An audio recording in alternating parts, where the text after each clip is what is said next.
I'm Brent Leary. I'm Paul Greenberg. And excuse the intrusion. We're the That's CRM okay. Players. It's fine. I didn't have a problem. We're the CRM Players. It's Friday. It's sports day. You know how I know that? I got a notification that tells me CRM Playaz Sports, excuse the intrusion, is now live. So I know it's truly that. Well, if that says so, then it really must be the case. Or at least I'm 92.5% certain that it is. And only people who were watching us yesterday know exactly what that means. So haha if you weren't, man. So hi, Mom. She was probably the only one. And hi, Alan. Yeah, Alan, of course. Alan is our number one fan.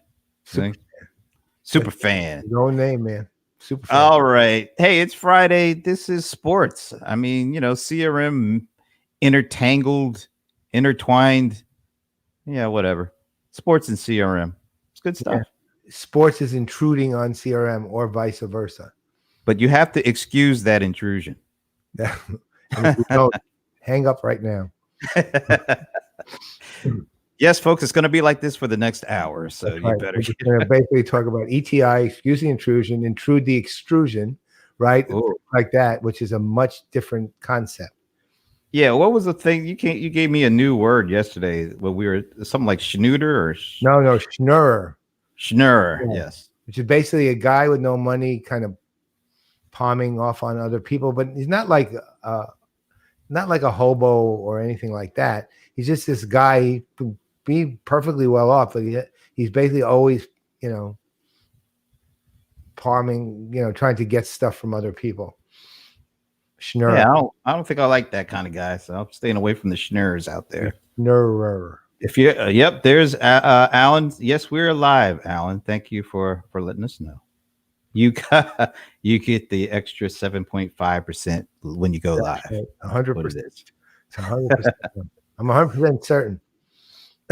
All right. So later on, one of our buddies is going to be joining us for an exclusive Excuse the Intrusion announcement. That's right. We've got Christine Stoffel, who she's been on before, and you've known her as the executive director, founder of SEAT, the former CIO of the Arizona Diamondbacks, actually the first C-level woman executive in the history of professional sports. We've got some more things to talk about, although SEAT's still there, but we've got some more to talk about today, and it's kind of amazing. So take a seat, and we'll talk about the seat. Oh, yeah, we're really tired. That's pretty bad. We're tired. We're getting stir crazy being sheltering in place for like a couple of months now. If it's been that short. So, but listen, we should have a segment we call "We are 92.5% certain that." That's wow. And I've got my first one for the segment. You know who should sponsor that? Freshworks, Alan. That's right. That's right. All right, but before we start talking to Christine, we each have a couple of little things we want to talk about. I'm gonna give you the floor because you wanted to get into this. Yeah. So this is where I am 90. Well, actually, I'm 100% certain that Blake Snell is remarkably, how would I put this? Remarkably not understanding the world as it is today, and that is being very nice to this young fella. So here's the story. Blake Snell is a very good pitcher who was injured a lot for the Tampa Bay Rays. And he has a 5-year, $50 million salary contract with the Rays, which means he's pretty much making around $10 million a year. Now, because baseball hasn't happened, all the players got roughly a prorated 33% cut, which leaves him with a terrible roughly $7 million a year. I mean, how awful that is. How's he going to be able to feed his family? I mean, I don't know. Only Latrell Sprewell can tell us. His agent. So here's the thing. He comes out yesterday because the owners are talking to the players union about an 82-game season starting July 1st, which I will welcome. And they're talking about a 50-50 revenue split between the players and the owners. And he says, no, he won't do it. He was not going to play because, in fact, he needs to have his whole salary because he's the one at risk. And here's the quote. I'm sorry you guys think differently, but the risk is way the hell higher and the amount of money I'm making is way lower. Now, no, way lower in his head is about $3.5 to $4 million. Okay. Why would I think about doing that? After all, who would want to live at the poverty line like that? Right? You all got to understand, man, for me to take a pay cut is not happening because the risk is through the roof. It's a shorter season, less pay. Now, if you are being empathetic, which honestly I'm not, but being empathetic, you understand one thing. He's frightened.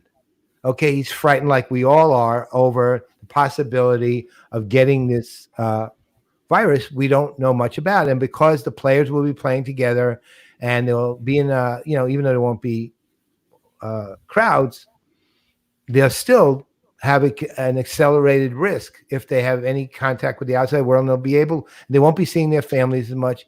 And you feel for that. However, is this guy missing the fact that we have 36 million people who've just filed for unemployment, and that you probably can take literally all of them, and if they're working full time for the rest of their lives and they start to work at 13, they still won't make this much money as he makes in this 1 year with all the cuts. Now, does he not want to play because he's frightened? Just don't play. But shut your friggin' mouth here, right? Be quiet. Be quiet.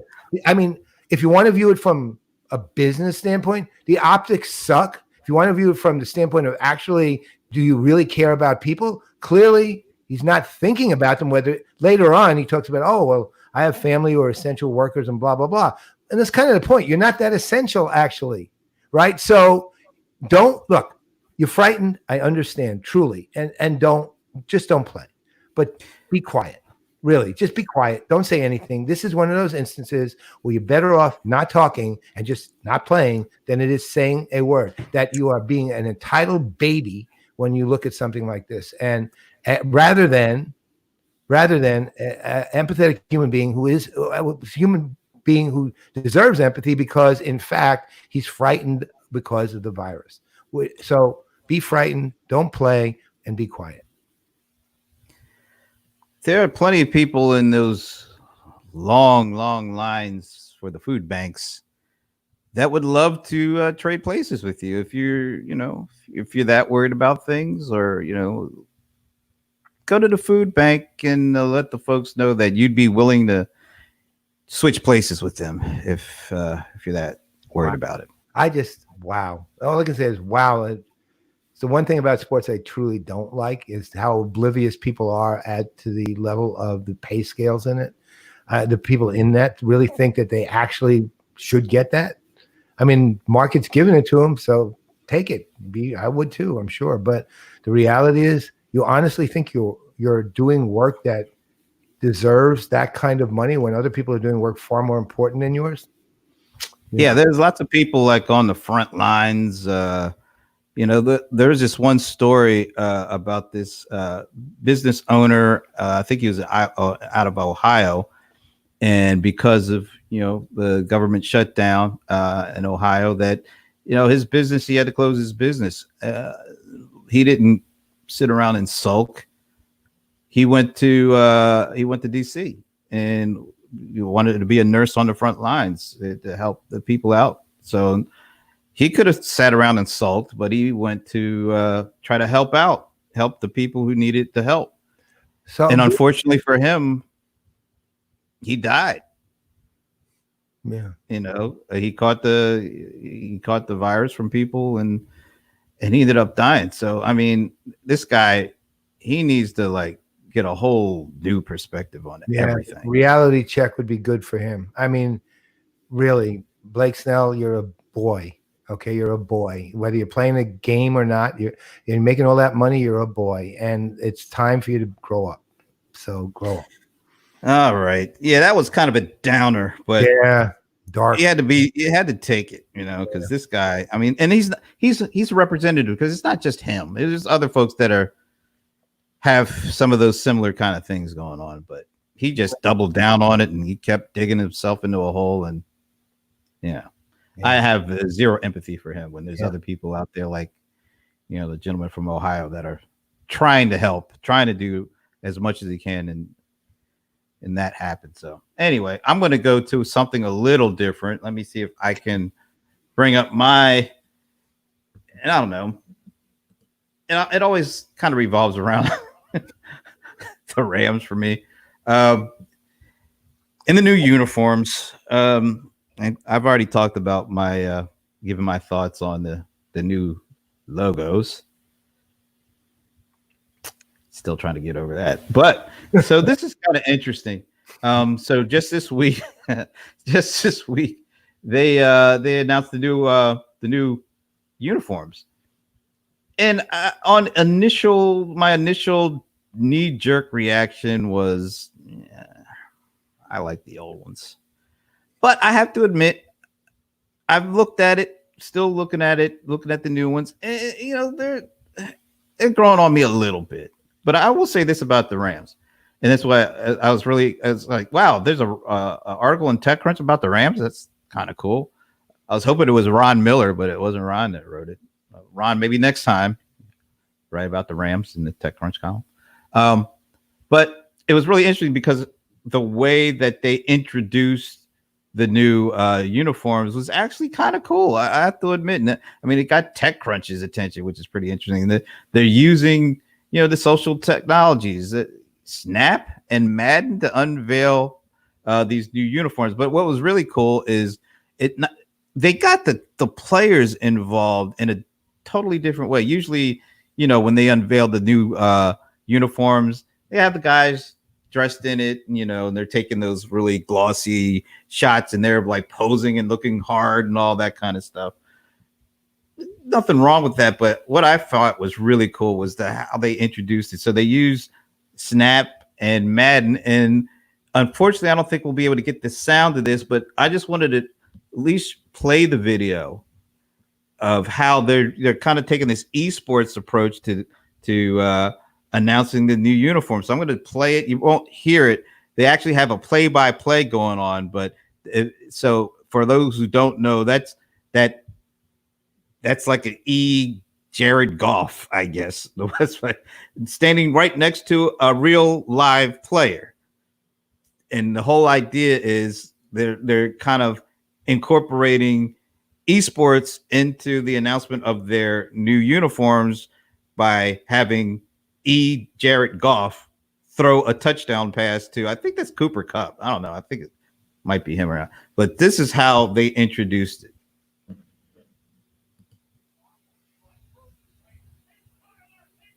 Oh, Tyler Higbee. Now that's kind of I just thought that was really funny. It's a really cool way to introduce. So you have a real player catching a pass from an esports Jared Goff. He ran a route. Apparently, he ran back to his home. That was Tyler Higbee. And now you had a little bone to pick. So I'm going to play the video again and let you do the play-by-play. All right, here we go. I'm clicking it right now. I just want everyone to watch him throw it.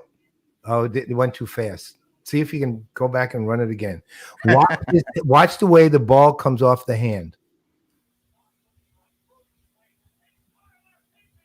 I think that looked like something like the tuck rule. That looked like that Tom Brady when he went to throw and got hit and the ball came out. That's exactly what it looks like. It literally looks like the guy's getting hit by a ghost. Right, because there's nothing there hitting him, but it comes off his hand like he's just been whacked from the front, right? And the ball floats off the bottom of his hand.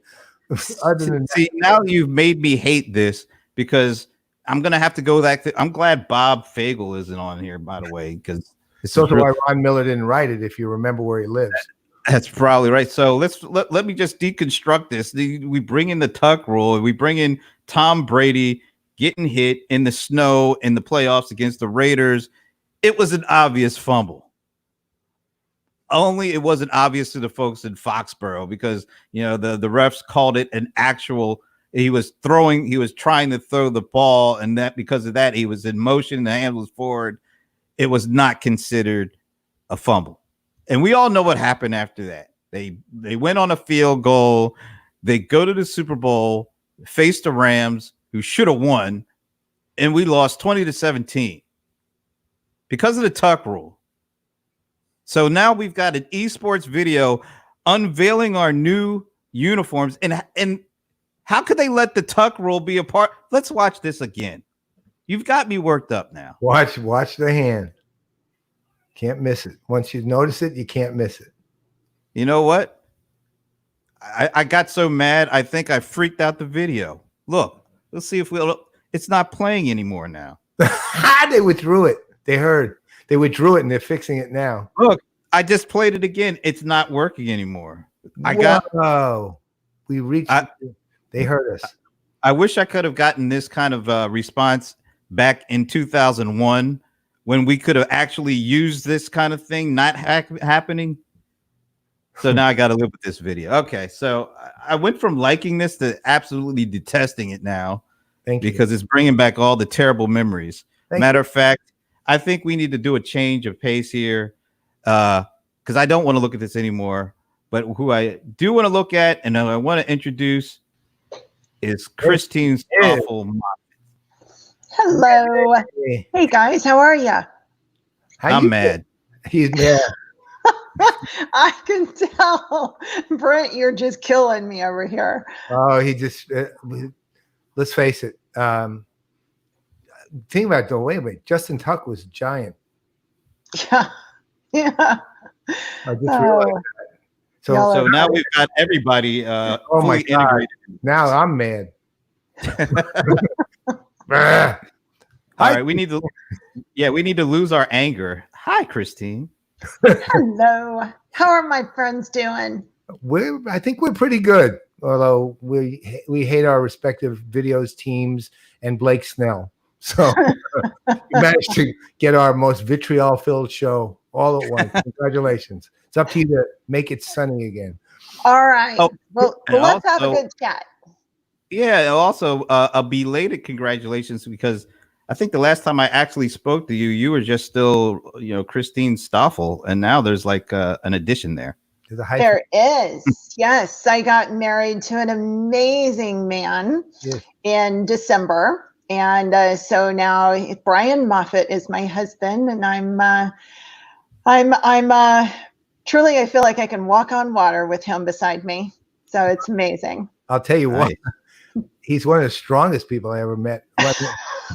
That guy literally, when I met him, I gave him a hug and he gave me a hug that literally, I'm not kidding. He literally took me off the ground and hugged. Right. He lifted me up and hugged me. And let's say this, I'm not at 200, but I weigh damn close to it. So it was like the same way I would hug a kitten, man. He's awesome. And I tell you, since I met him, not even a year ago, I mean, my whole life has completely transformed, evolved, and I am probably the happiest I think I've ever been in my entire life. So it's all good. Fantastic. And that's great. We should probably dig in a little to what other things that are making you happy and also kind of innovative too. So this, you want to start with Seat and work? Yeah, let's talk about Seat, and then we'll kind of transition into some other things. Yeah, so it's really fun how I'm going to take a step back, and Paul and Brent, you guys have both been on my steering committees for several years, and Paul, you're on my advisory board, and for probably the last year and a half to 2 years, we've had a lot of teams and organizations around the world that are part of the Seat conference and Seat community that have continued to ask. Every year we run, a 2-day conference or 3-day conference. And they've continued to ask, how are we going to build this so that we can talk year long? And so we've really, the advisory board, the steering committees, we've talked through it and tried to figure this out. Well, guess what? 2 months ago, the whole world changed. And so, with that, we've kind of pivoted, and Seat is now, virtual. But the cool thing is we're not just doing a Seat virtual conference. We are actually putting together some programming that will have 2 sessions every week, 10 sessions a month for the next 12 months. So we're going to actually bring the Seat community together through conversations, case studies, best practices, panel discussions for year round. So it took the world shaking up to us being pushed into really the direction that we've been wanting to go.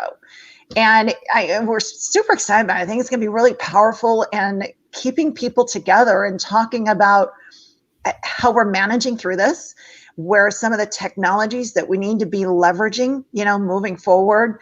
There's just so many amazing things that we're gonna get to talk about all year long. So I know you've been reaching out to obviously the teams, the sponsors of the live conferences, and actually, just independent people beyond that. Yeah. And I know a number of them have seemed excessively or exceptionally interested in kind of jumping in and also helping, which is something that so if you're looking at this thing over the year, so how do you foresee, like, look, because the one thing that a lot of people are undergoing, in the midst of, we now have 300 million users of Zoom. Zoom isn't necessarily the best platform for an event, but nonetheless, it's what people are using now to communicate. And yes. But here's the thing, Zoom fatigue sets in too. Now you're talking about some very exciting things, all online, 10 a month, which is an enormous amount of content, like an enormous and actually staggering, and will just explode things in a good way.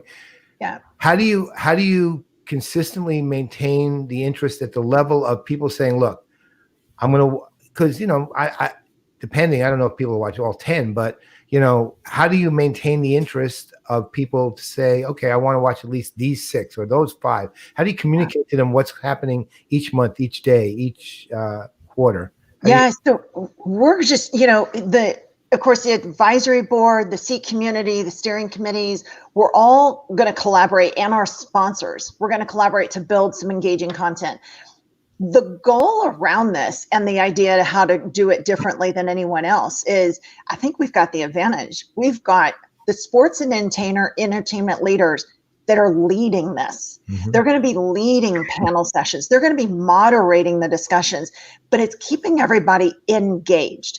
And as you guys know, and our Seat community knows, that's the most compelling, unique thing about Seat. Yeah. We talk, we collaborate, we share the knowledge, and and we bring those subject matter experts to the table and to share. And we're not going to change anything. All we're doing is we're taking it virtual.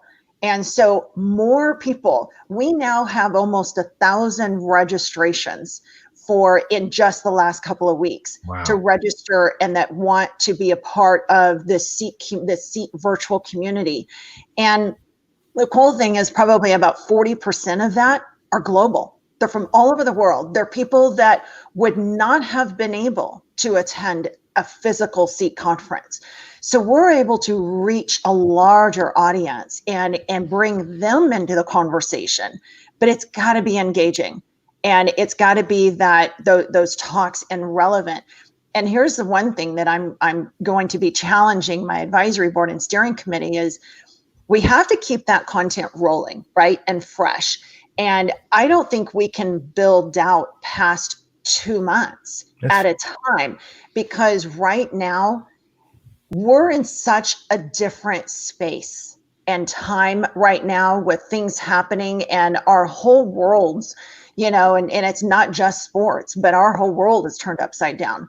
And I think the conversations are going to continue to evolve, and we have to be relevant with the time, relevant with the day, and pivot and be dynamic as the discussions and as the topics change. That's the most important thing. So how do you go about, how does the relationship you have with all the different folks involved in Seat from sponsors and steering committees and advisors. How's the relationship changed now that you've gone from these, great live events to virtual events? So the relationships are actually, they're strengthening. And I was concerned, about what would happen. But our sponsors, we have great sponsors that are super excited about this. I mean, they get access and visibility all year long. And, and honestly, I've had so many conversations with sponsors and some of the tech companies that have also had to pivot their companies to meet the new technology demands that sports is having. Everything from, sports teams are looking at now, if they weren't cashless and they weren't cash free and contactless, guess what? We're going to be now.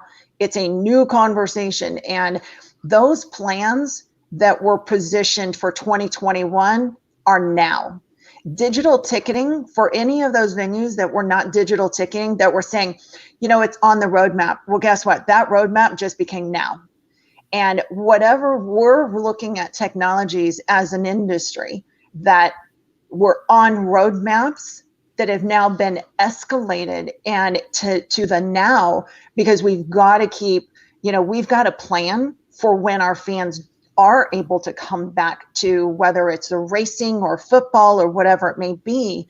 We've got to be prepared for that. And we've got to, abide by and work with all the local governments and to what their restrictions are with the CDC, with WHO and everyone, to make sure that we're respecting our fans and respecting the policies and the procedures that are put in place with social distancing, and making sure that we're complying, but we're supporting and providing a safe environment for our fans and our customers. So let me sort of take it to a somewhat different place, but one that still has some direct relevance. So, I'm sure you watched from the, whatever we call the room you were in at the time, but you watched Brent showing that video of the announcement of the Rams uniforms on new uniforms on Madden and Snap. And I thought we were done with that, by the way. We're supposed to be on a different topic. No, we will. I promise we will be. I swear. I just needed to talk about that. So, but there is one interesting thing about that in particular, which is, and I'm going to focus strictly on the Madden part of it for a minute. If you remember, Major League Soccer, through Charlie Shin in particular, has actually built out a strong relationship with Sega and FIFA, the FIFA games, and they've actually had data exchanges from the standpoint of the playing activity in the games of fans and their actual arena activity, and they've identified who to play, the most favorite, who they play in the game, who they buy the merchandise of. So that the relationship between kind of the digital gaming world, and I'm deliberately not saying esports for a minute because there's other implications there. The digital gaming world, meaning sports related one, and the actual sports world, it's really interesting, and it's kind of becoming, and obviously this changes the situation fairly dramatically too. So how do you see that actually evolving? Because I find it fascinating. I think it's going to evolve exponentially. And here's the thing that I think the sports world knows is we don't know. The unknown is probably higher now than ever. We don't know what's going to happen in a week, let alone what's going to happen over time. But, anything digital right now in this space is going to evolve exponentially. It's going to evolve organically, but it's going to be an elevated, evolution. So we just have to be prepared for it and roll with it.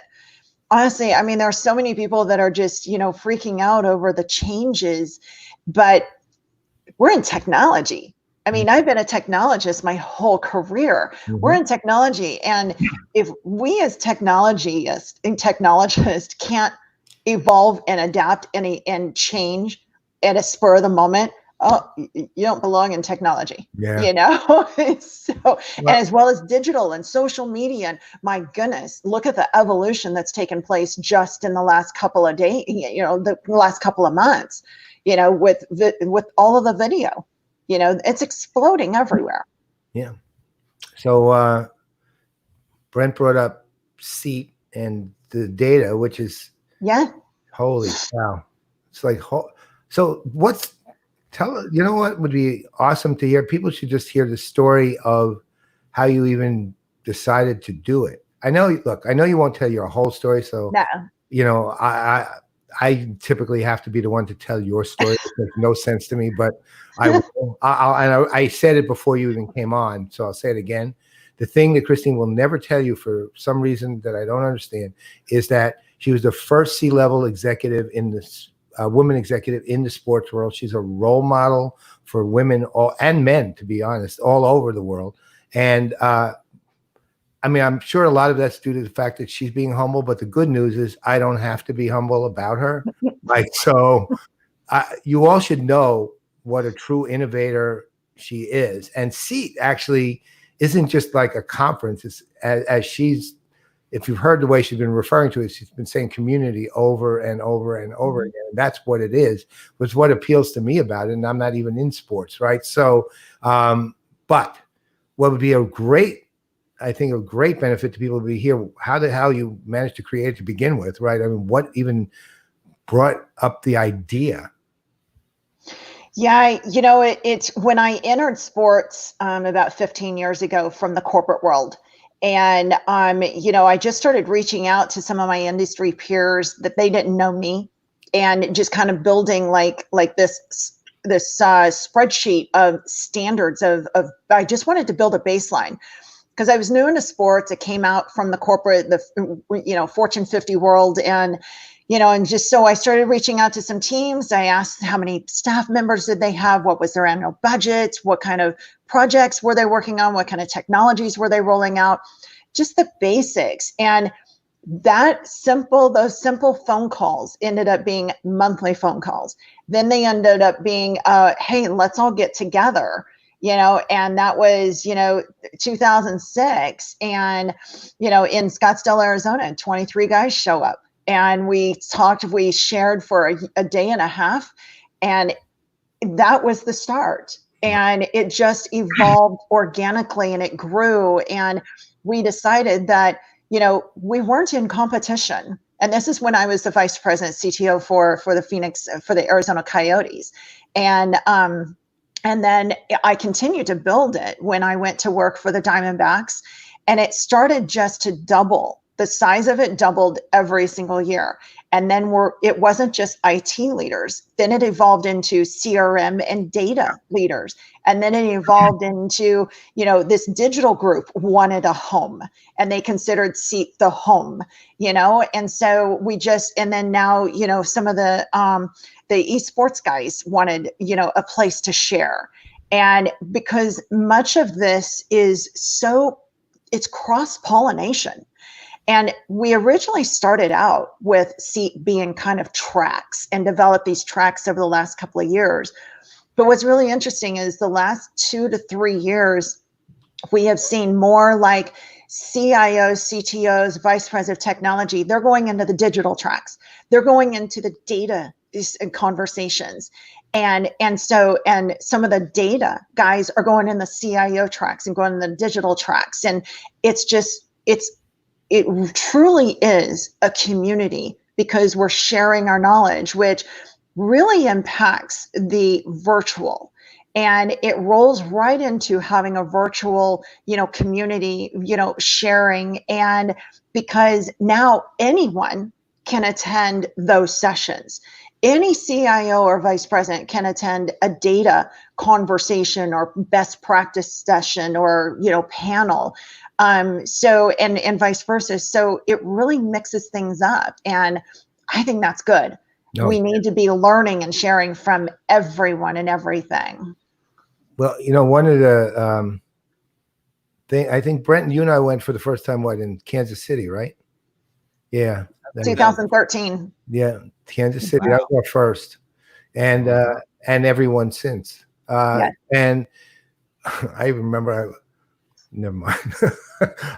So the interesting thing for me, I know personally, is, and it actually goes to the heart of the kind of community is I've made an enormous number of actual friends from that event, literally.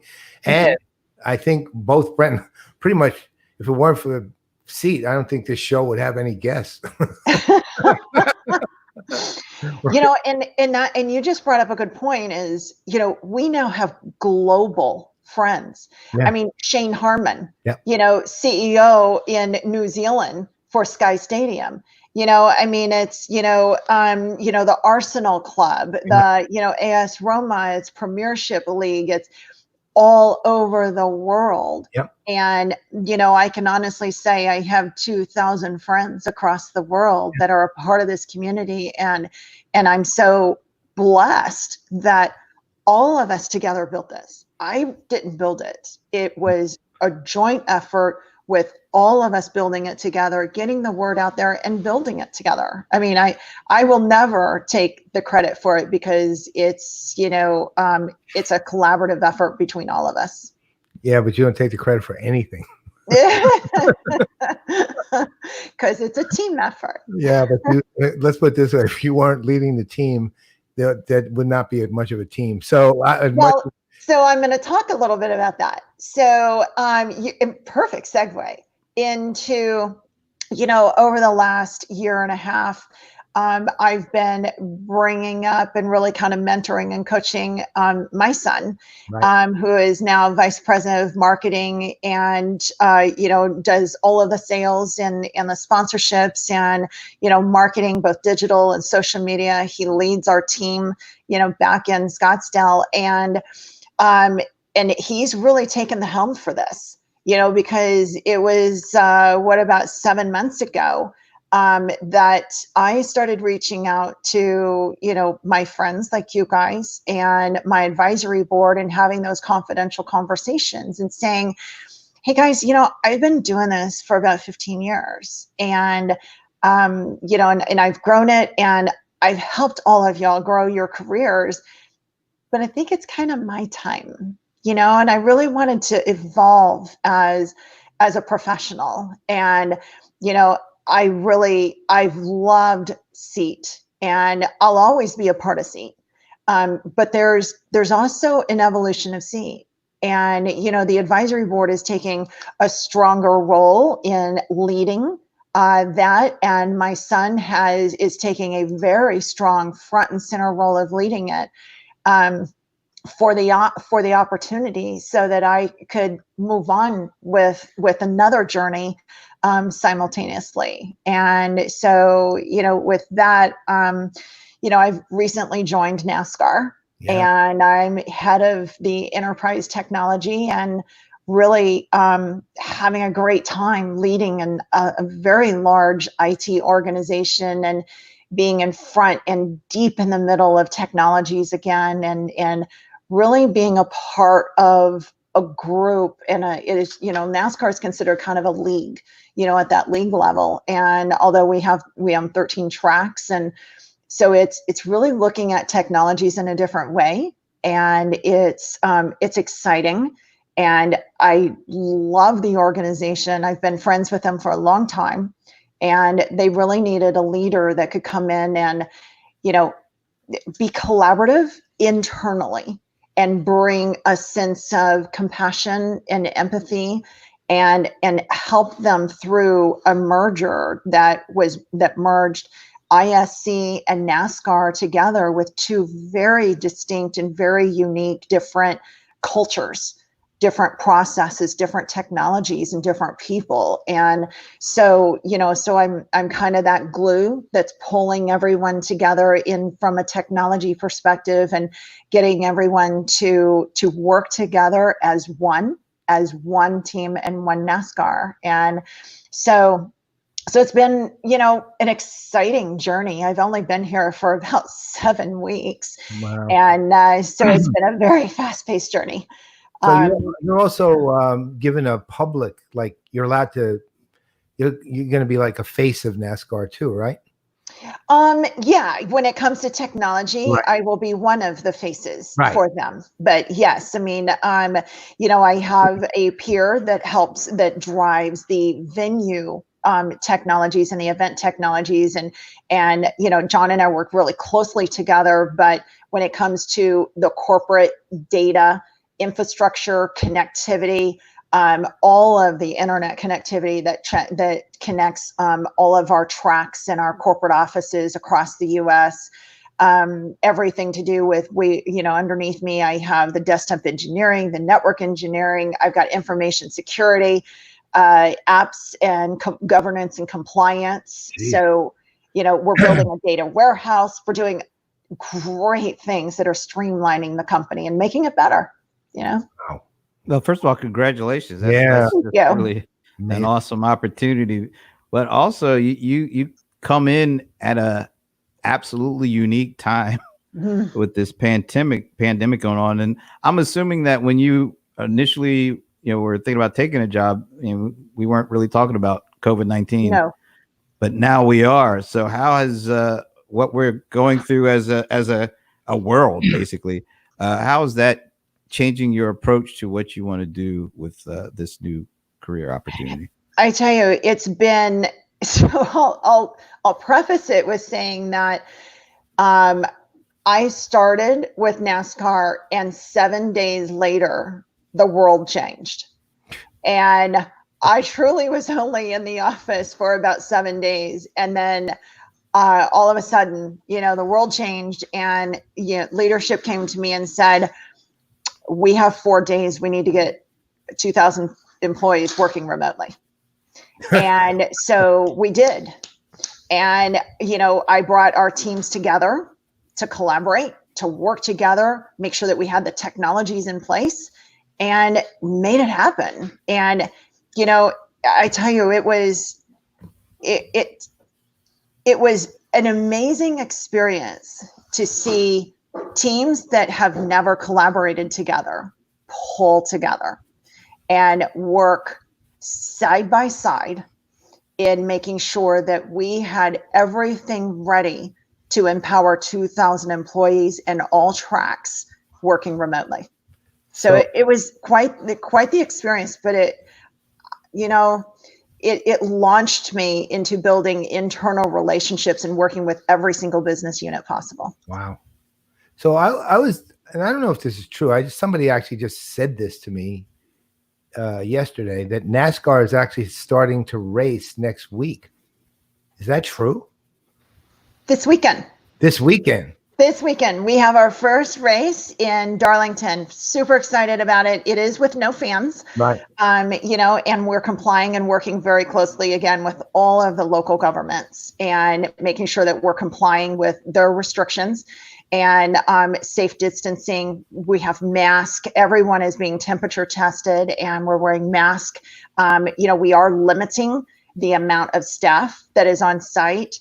And so we've defined some very strong processes. In situations like this, it's not about the technology so much, it's about the process. Right. And it's around having the right processes in place to make sure that our employees, the drivers, everyone is safe, and that we're maintaining that safety for them all. Wow. How does coverage change? How does the experience that fans, since they can't go, and I mean, living not too far from the Atlanta Motor Speedway, it is a full blown experience when there's an actual race going on down there.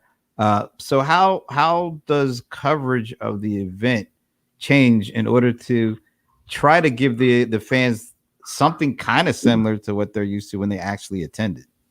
So I don't want to elaborate too much because you have to watch. So, we have a really wonderful relationship with Fox Sports, and we're doing some really exciting things for the fans. we're highlighting, heroes, the real heroes in the first line, people that are on the first line, and really, taking care of them. But we have some really fun things up our sleeves. So you have to tune in and watch. So I got one general question. You don't have to give the details, so that still make us watch. Will there be more interactivity with the fans? You'll have to watch. So what's really fun about this is, Tim torturing us. Tim Clark is one of our, he's the chief digital officer, and he's really been overseeing, the iRacing, and it's been phenomenal. I don't know if you guys have watched it. It is so fun. It has been so fun to watch. And what's really exciting about it is that, we've averaged over 2 million viewers of the iRacing every weekend. Wow. And a good portion of that have never watched a NASCAR race before. Wow. And so we're really excited about the new viewers and hoping that they see how entertaining and how fun this is. And through the iRacing, they've been able to get to know some of the drivers and the driver teams. So it's been really fun. That's been so fun to watch. And, a lot of people have been tuning in that, hey, there's at least a sport going on, so it's been fun to watch and be a part of it and watch it grow. Was it Denny Hamlin whose daughter cut his internet or Wi-Fi off or something like that in the middle of a race? It was hysterical. Yeah. So, and then last weekend, that was really funny to watch some of the banter. That's the fun thing, is seeing, you get to really, whether it's iRacing or anything else, when it's an engaging experience like that, you get to see the personality of the athlete. And that's really all sports. You get to see the personality of the athlete and get to see them engage. And that's why I think this time of our lives is different and it's unique.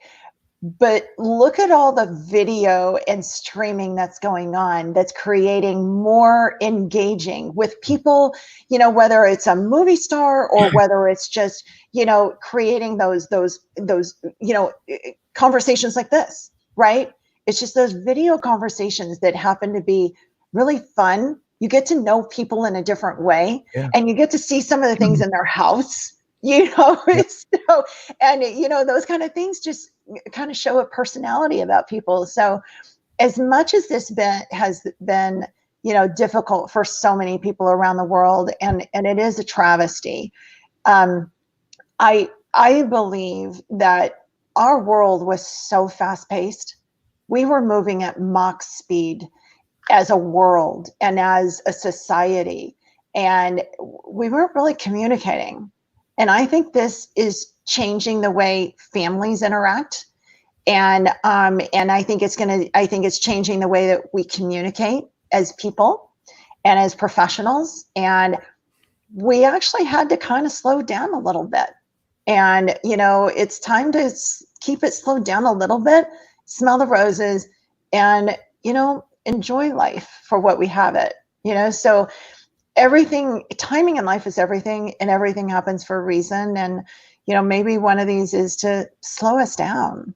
Bill Gates calls, interestingly enough, although it's kind of a tragic one, but he calls it a correction. That's his term for it.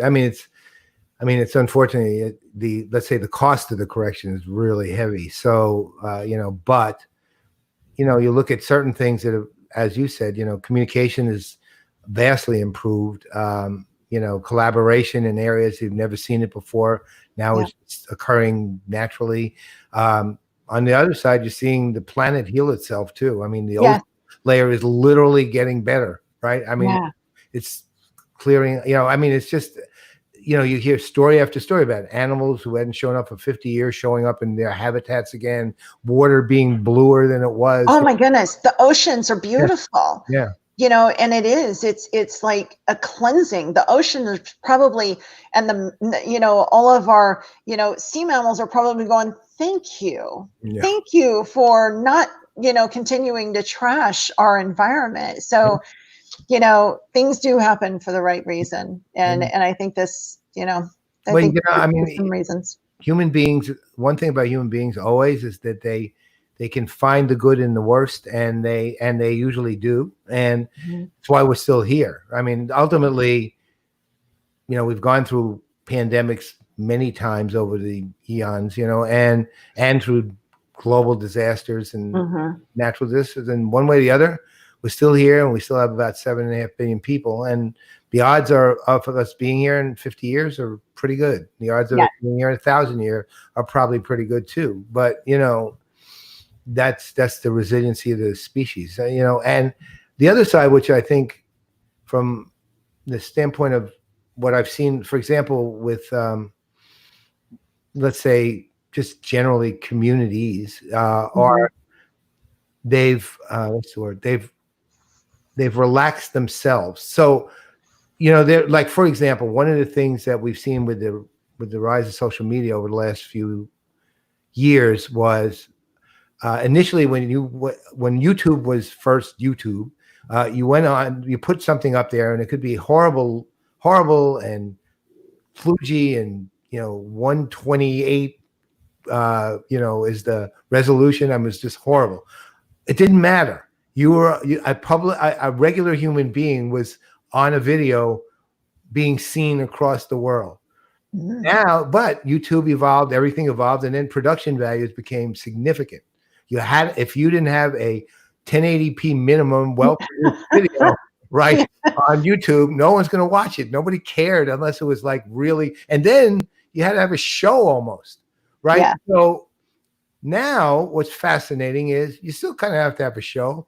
I mean, if you ever look at what people are looking for when they're looking for good news, they're looking for like John Krasinski's SGN. They're looking for Matt and Savannah Shaw singing whatever song they're going to sing on a given day, right? This dad and a daughter, random dad and daughter. But the reality is they're good, right? And I can't believe those are the only examples you're going to mention. They're perfect. They're perfect examples. They're perfect examples. Because the standards aren't the same is where I'm going, right? People relax the standard, right? That's what happened. And they're just looking for, show me some of the good stuff. Show me goodness in human beings, the talent that human beings have. Something about people that allow me to connect is what. And you don't have to be. I will say, you still probably would prefer 1080p, but it doesn't have to be that anymore. It doesn't have to be that right now, because ultimately they're looking just for finding something that allows them to connect with other people. And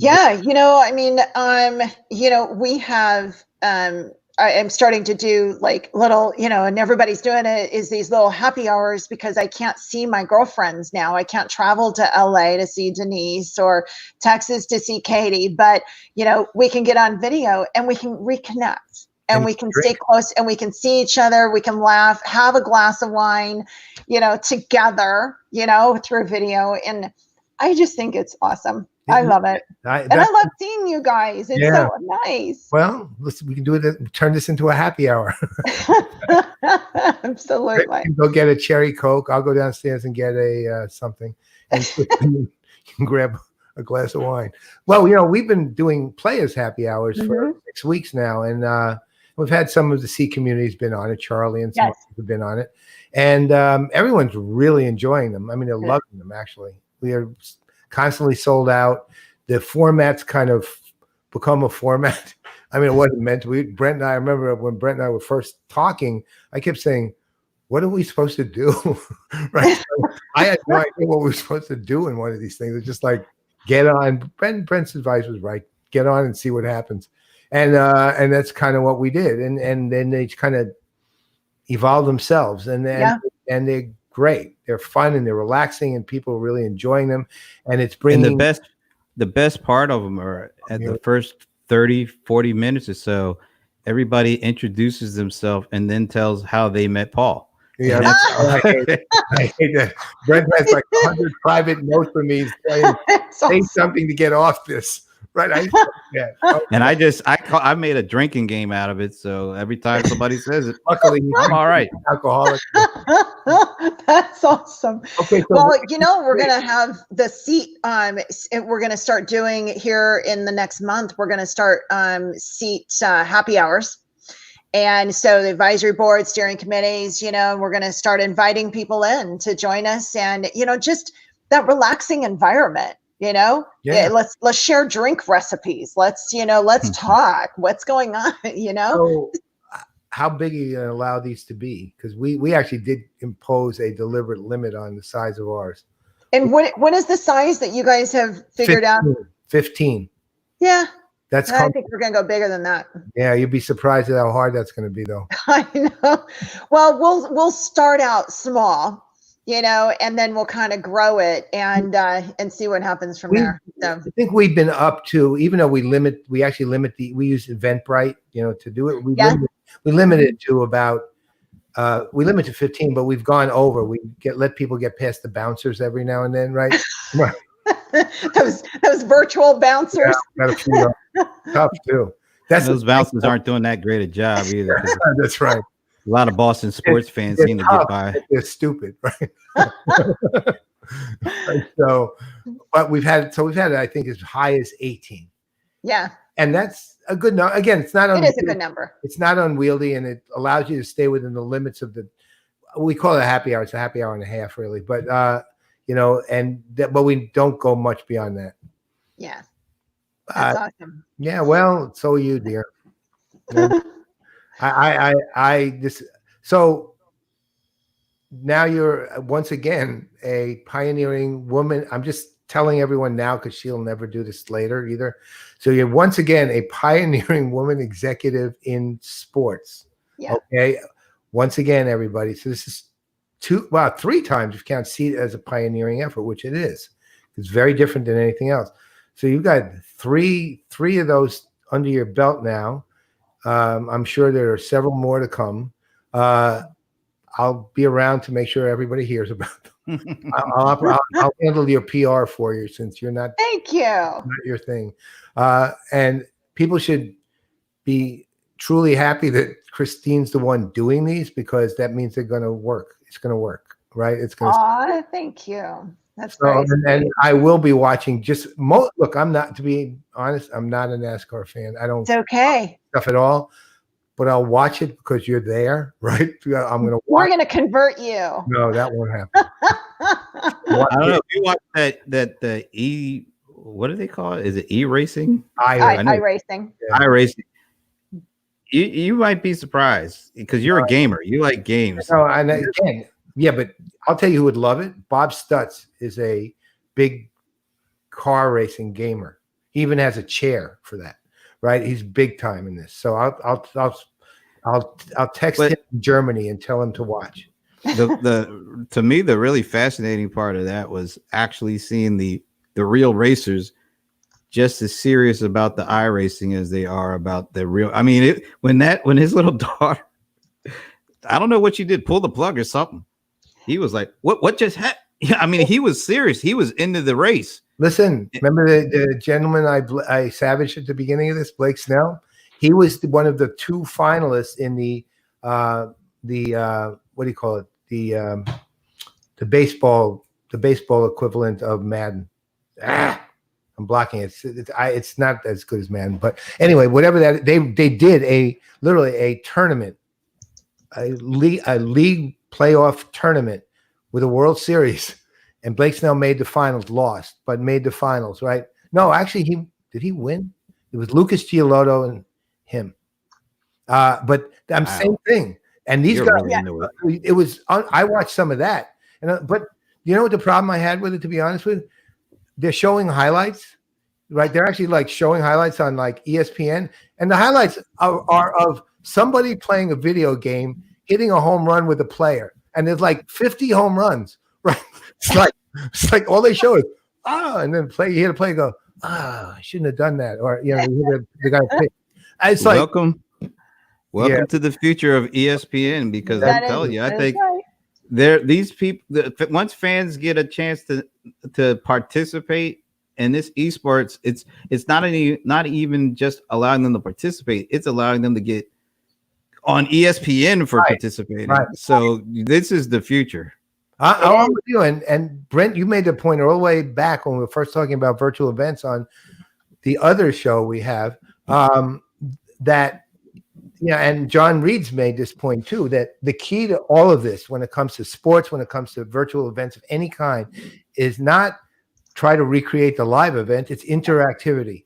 It's the it's the interconnection between the actual people who are listening and want to be part of it, and the leadership who is trying to present in some way. But the fact that they can interact and communicate is the way it goes, and that goes. It's got to be engaging. Yeah, fully engaging, and that means interactivity is the focus as much as the event itself. Yeah, but we will not be able to know exactly how engaging until we tune in tomorrow. That's right. That's right. So no, this has been great. I mean, we wish you all the best of luck and wishes. Oh, we know you're going to be successful. Yeah, she didn't need luck. I'm going to be fascinated at how this new rush of fans who have really probably not much history at all with NASCAR, but because of the eye in there, it's going to bring in a whole new fan base, and it's going to be interesting to see how you guys integrate that into the traditional fan base. I think we're all really excited about to see how this evolves the sport. We're super excited about it. We've got new fans, new watching. We've got we know all eyes are on us, and we're excited about it. So I'm looking forward to it. It should be a lot of fun. So again, guys, you gotta watch Sunday, May 17th, what time? 3:30 p.m. Eastern time. Okay, what on Fox? On Fox, yep. Okay. Yeah. The only time or listen to it on the year. Yeah, so join us there, and then you'll see the fun. Deal. I will do that. I promise. And on that note, thanks for joining us. Yes. Thank you. Awesome. Thank you, guys. Have a great one. You too. All right. Well, I guess we're done for the week. So yeah, I'm Brent Leary still. I'm Paul Greenberg without my voice anymore. Good thing you get a couple of days to rest it up, because we'll be back next week doing whatever we do. Happy hour. Happy hour and all that. And the all right. So we'll see you next week. Au revoir.